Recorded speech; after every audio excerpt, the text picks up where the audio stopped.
మంజల్ Singh talks కి స్వాగతం సుస్వాగతం. ఈ మధ్య ఒక రీల్ మించి వైరల్ అవుతుంది.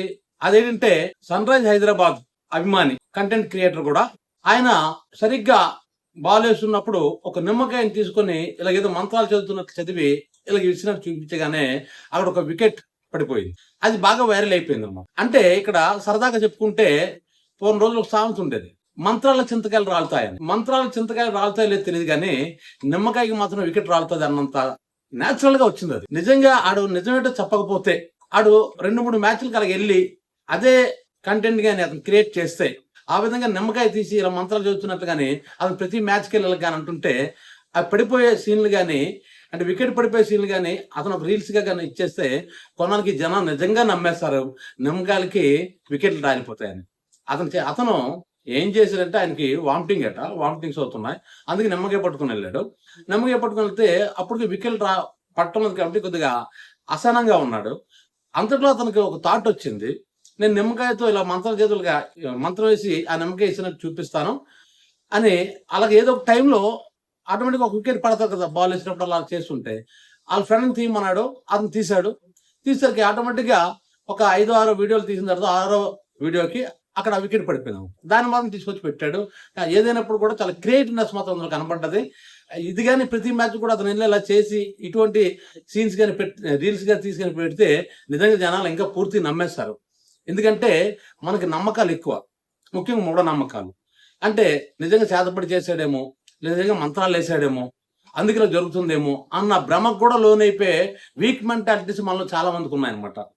దీని మీద ఇదే చేతపడి మీద అప్పట్లో యండమూరి వీరేంద్రనాథ్ గారు తులసి దళం అనేటువంటి 2 పుస్తకాలు నవల్స్ రాశారు ఆయన. అవి ఎంత పాపులర్ అయ్యాయంటే అంతకుముందు ఆయన ఋషి నవలతో ప్రారంభించినప్పుడు కూడా ఆయన రచన వ్యాసంగం, కానీ ఈ తులసి నవలతో ఎంత ఆంధ్రప్రదేశ్ మొత్తం మీద యండమూరి వీరేంద్రనాథ్ అంటే తెలియని వాళ్ళంటూ ఎవరు లేరు ఆ రోజుల్లో.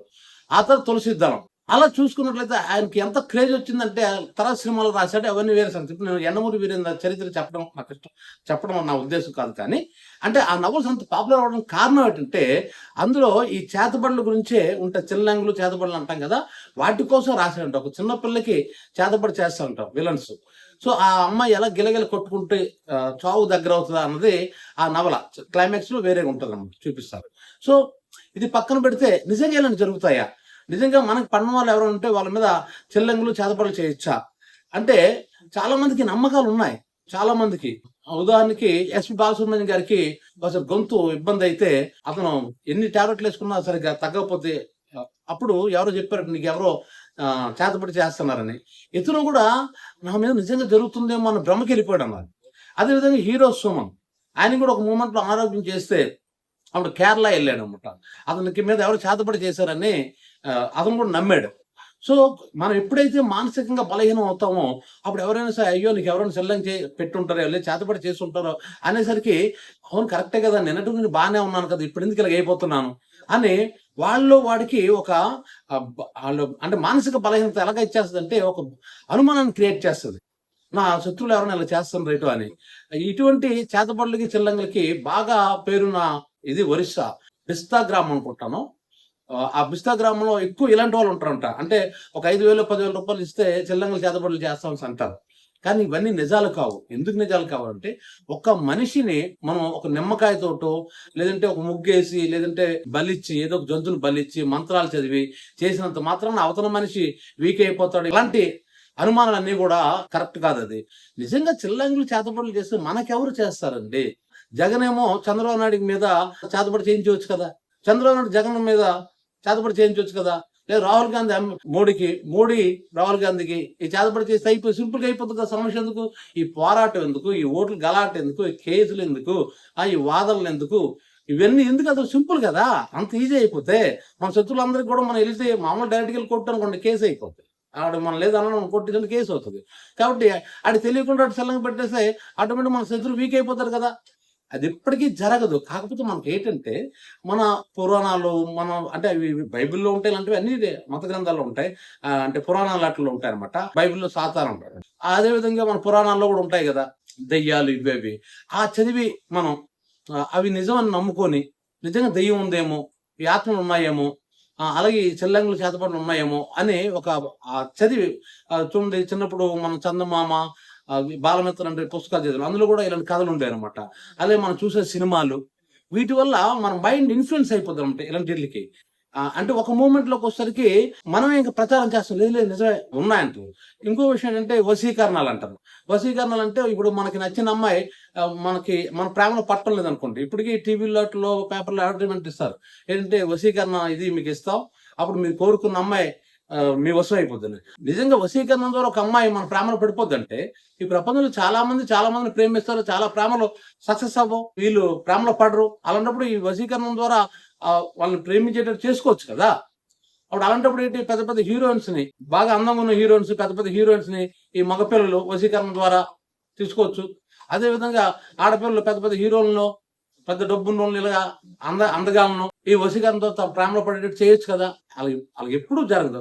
కాకపోతే మనకి ఏంటంటే, ఇప్పుడు చూడండి, ఒక భర్త భార్య మాట ఎక్కువ వింటున్నాడు అనుకోండి, అప్పుడు ఏంటంటది ఈ అత్తగారు, అంటే ఈ భర్త తల్లి ఏంటంటది, ఏదో మందు పెట్టించింది అది, లేకపోతే ఇంతవరకు నా కొడుకు నా మాట వినేవాడు, ఇప్పుడు పెళ్ళం కొంగు వదలటం లేదు, ఏదో మందు పెట్టించి ఆడి వశం చేసుకున్నాను. ఈ మందు పెట్టిడాలు, ఈ వశీకరణాలు, ఈ చేతపడలు, చెల్లంగులు, ఇవన్నీ కూడా ట్రాష్. అలాగే ఎప్పటికీ జరగదు. అలా కానీ జరిగితే ప్రపంచం ఇంకేమైనా ఉందా? ఇప్పుడు మనం బ్యాంక్ లోన్కి వెళ్ళాం అనుకో, మనం డబ్బులు కావాలనుకోండి, ఏ స్టేట్ బ్యాంక్ ఆఫ్ ఇండియాకి వెళ్ళి ఆ బ్యాంక్ మేనేజర్కి మనం మందు పెట్టేసాం అనుకో, మనం కప్పు ఇచ్చేస్తారు కదా. సింపుల్ ఇదంతాను. అదేవిధంగా క్రికెట్ మ్యాచ్ అవుతుంది అనుకోండి, ఈ కెప్టెన్ ఆ కెప్టెన్ కానీ మనం వశీకరణ చేసి లేదంటే చేతపడి చేసి ఆయన క్రికెట్ ఆడినా కూడా చేస్తే ఈ టీం గెలిచేస్తుంది కదా. ఇది వరల్డ్ కప్ లో కానీ ఈ ప్రయోగం కానీ చేస్తే వరల్డ్ కప్ ఎవడైతే వచ్చి చేతపడి చేసాడో ఆ దేశం టీం గెలిచేస్తుంది కదా. లేదు, సాటి హీరో, పోటీ హీరో ఉంటారు, పోటీ హీరోకి చేతపడి చేస్తే ఆ హీరో పడిపోయి హీరో నెంబర్ 1 అయిపోతాడు కదా. ఇవి ఎక్కడైనా సాధ్యం అవుతుందా? ఒక్కడ తెలుసుకోండి, కష్టపడి మనం పనిచేస్తే మనం సక్సెస్ అవుతుంది తప్ప, అంతే తప్ప ఇలాంటి ట్రిక్లో ఎవడో సక్సెస్ అవ్వడు. ముఖ్యంగా ఇలాంటి చేతబడులు, ఈ చెల్లంగులు, ఇవన్నీ కరెక్ట్ కాదు.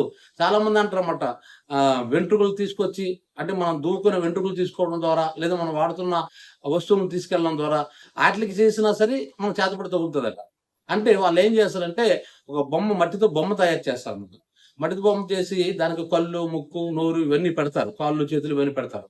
అక్కడ ఆ బొమ్మకి ఫర్ ఎగ్జాంపుల్ పొట్ట భాగంలో కానీ ఒక మేకు తీసుకొచ్చి అది గుచ్చుతారన్నమాట. గుచ్చితే అతను ఎక్కడైతే గుచ్చుతాడో ఇక్కడ మనకి నొప్పి, అదే పట్ట దగ్గర పెద్ద నొప్పి పెడుతుంది అనమాట. లేదు కాళ్ళ మీద కావచ్చు, కళ్ళల్లో కావచ్చు, ఎక్కడైనా సరే అక్కడ సూదో లేదా మేకుతో గుచ్చుతుంటే ఆ బొమ్మకి, ఆ మట్టి బొమ్మ గుచ్చుతుంటే ఇక్కడ అవయవం దగ్గర ఆ అవయవం మనకు అచేతనం అయిపోతుంటది అని చేతబడి గురించి చెప్పిన వాళ్ళు చెప్తారనమాట. ఇది అలా ఎప్పటికీ జరగదు. నేను చాలా మందిని చూశానండి. మాకు తెలిసిన ఒక ఆవిడకి ఆ మధ్యన ఒంట్లో బాగోకపోతే ఏం చేశారంటే, డాక్టర్ దగ్గర తీసుకెళ్ళడం మనిషి, అంటే ఆవిడ కళ్ళు తిరిగిపోయి నానా హంగామా చేస్తున్నావు, అంటే విపరీత పెయిన్. దాంతో ఆవిడ గిలగిల్లా ఆడుతుంటే డాక్టర్ దగ్గర తీసుకెళ్ళితే ఆ పక్కింటిలో ఈ పక్కింటిలో కలిపేటి, లేదు ఈవిడ చేతబడి చేశారు పలానా వాళ్ళ దగ్గర తీసుకెళ్తే అతను మంత్రం వేస్తాడు, మళ్ళీ ఆ చేతబడిని విడిపిస్తాడు తిరిగి. అంటే చల్లంగా పెడితే దాన్ని చల్లంగా విడిపించడం కూడా అదొక మంత్రాలు ఉంటాయట అని చెప్పేసి ఆమె 2 రోజులు మంత్రాల చుట్టూ తిప్పారన్నమాట. అప్పటికీ తగ్గకపోతే అప్పుడు హాస్పిటల్ తీసుకెళ్ళి డాక్టర్ శుభ్రం తిట్టారు వాళ్ళు, మీకు బుర్రా బుద్ధి ఉందా లేదా, ఏంటి చెల్లంగులుగా చేతబడులు కాదు అని చెప్పేసి ఆవిడ జబ్బుకి అసలు ట్రీట్మెంట్ చేయడం జరిగింది. ఇలా ఎంతో మంది మీరు చూడండి, గిరిజన ప్రాంతాల్లో కానీ బాగా చదువు సంధ్య పెద్దగా లేని చిన్న గ్రామాల్లో అలాంటి వాళ్ళు నిజంగా ఇట్లా నమ్ముతుంటారు అనమాట. వాళ్ళు ఒంట్లో బాగోపోతే ముందు డాక్టర్ దగ్గరికి వెళ్ళరు, ఈ చెల్లంగోళ్ళ దగ్గరికి, చేతబడుల దగ్గరికి వెళ్ళి లేదు వీడి మీద ఏదో ఆత్మ పడ్డది, ఆ దెయ్యాన్ని బయటకు వదిలించేయండి అని చెప్పి వాళ్ళకి వేల రూపాయలు డబ్బులు ఖర్చు పెడతారు పాపం. ఖర్చు పెట్టి, అంటే అజ్ఞానం పాపం. అలా చేయడం వల్ల ఏమవుతుందంటే డిలే అవుతుంటారు కదా. ఇప్పుడు ఒంట్లో బాగులేని వ్యక్తి ఏదో డిసీజ్ వచ్చింది, అతనికి ట్రీట్మెంట్ ఇవ్వకుండా వీళ్ళందరి చుట్టూ 15 రోజులు 15 రోజులు తిప్పుతుంటారు. దీంతో ఇదేమవుతుంది, మరి తీవ్ర స్థాయికి వెళ్ళిపోతుంది అనమాట. ఆ తర్వాత డాక్టర్ దగ్గరికి వెళ్ళేసరికి ఇది చాలా ముదిరిపోయిందని అంటారు. కొన్నిసార్లు ప్రాణాపాయం, చాలా మంది ఇందులో చచ్చిపోతున్న వాళ్ళు కూడా ఉన్నారు ఈ మూఢనమ్మకాల వల్ల. అందుకే నేను చెప్తుంది ఏంటంటే, మనం ఒక వైజ్ఞానిక యుగంలో మనం బ్రతుకుతున్నాం, ఒక అంతరిక్షంలోకి మనం వెళ్తున్నాం. ఇప్పుడు ఏఐ కూడా వచ్చేసింది. ఇంత విజ్ఞానం పెట్టుకొని ఇంకా ఈ నమ్మకాయలు జోబులు పెట్టుకుని తెలిసి ఇది అవుతుంది, ఇవన్నీ ట్రాష్, ఇట్లా నమ్మకండి. ఇంకో విషయం కూడా చెప్తాను చూడండి. మాకు తెలిసిన ఒక 2 వ్యక్తులకి జస్ట్ ఒక 15 రోజులు తేడాతో యాక్సిడెంట్ అయింది. ఇద్దరికి కాళ్ళు ఇరిపోయాయి. అంటే ముందు ఒక ఆయనకి ఇరిగిపోయింది, తర్వాత ఇంకొక ఆయనకి ఇరిగిపోయింది. ఈ మొదట ఆయన ఏం చేశారంటే ఆ కాలుకి వెంట్రుకలు కొట్టుకుంటేవాడు. నేను హాస్పిటల్కి వెళ్ళి పరామర్శించుకు వెళ్ళిన 2-3 సార్లు వెళ్తే 2-3 సార్లు అక్కడ వెంట్రుకలు పెట్టుకుని ఆ తల దగ్గర ఏమో ఒక నిమ్మకాయ పెట్టుకుని ఉండేది. నేను ఒకసారి అడిగాను, ఏంటి ఇది, ఎందుకు ఇవి కట్టుకున్నావు, కాలు వెంట్రులు కట్టుకున్నావు నమ్మకంటే ఆ దిష్టి తగులుతుంది అంట. అంటే ఎంత ఫూలిష్నెస్ చూడండి ఇది. అవే పెట్టుకున్న వ్యక్తి వేరే రికవర్ అయిపోయాడు. జోక్ అది. ఇతనికి మాత్రం 2-3 ఆపరేషన్ ఫెయిల్ అయ్యాయి. అలా 2 సార్లు 3 సార్లు ఆపరేషన్ చేశారు అతనికి. రాడ్స్ గట్ట పెట్టారు. అయితే ఆ నిమ్మకాయ ఉండడం వల్ల దిష్టి తగలదట. నేనంటుంది అదే ఇరిగిపోయిన కాలు. ఇరిగిపోయిన కాలుకి ఎవరు దిష్టి పెట్టేస్తారు? స్టేట్మెంట్లు చూస్తుంటే నవ్వొస్తుంటది. కొంతమంది మా బంధువులు కొంతమంది ఏదో చెప్తారు. అలాంటి నమ్మకం లేదు, ఉన్నాయిరా మంచిదే, నువ్వు నమ్మగానే అవన్నీ ఉన్నాయి, ఏంటనుకున్నావు అని తిరిగి మాకు చెప్తారు. ఉన్నాయని రుజువు చూపించంటే ఎవడో చూపించలేడు. రుజువు చూపించలేడు. అలా కొట్టి పారికూడదు. ఉంటాయి, ఏంటనుకున్నావు ఉంటాయి అంటుంటారు. వాళ్ళ మాటలు చూస్తే నాకు నవ్వు వస్తుంటది అనమాట. ఉంటాయి అంటారు కానీ ఉన్నట్టు చూపించలేరు వీళ్ళెవరు.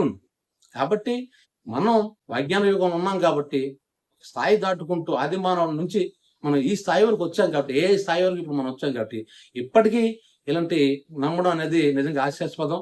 అటువంటి మూఢనమ్మకాల నుంచి బయటికి రండి. అవన్నీ కరెక్ట్ కాదు. ఈ వీడియో మీకు నచ్చినట్లయితే మంజాల్ టాక్స్ లైక్ చేయండి, షేర్ చేయండి, సబ్స్క్రైబ్ చేయండి.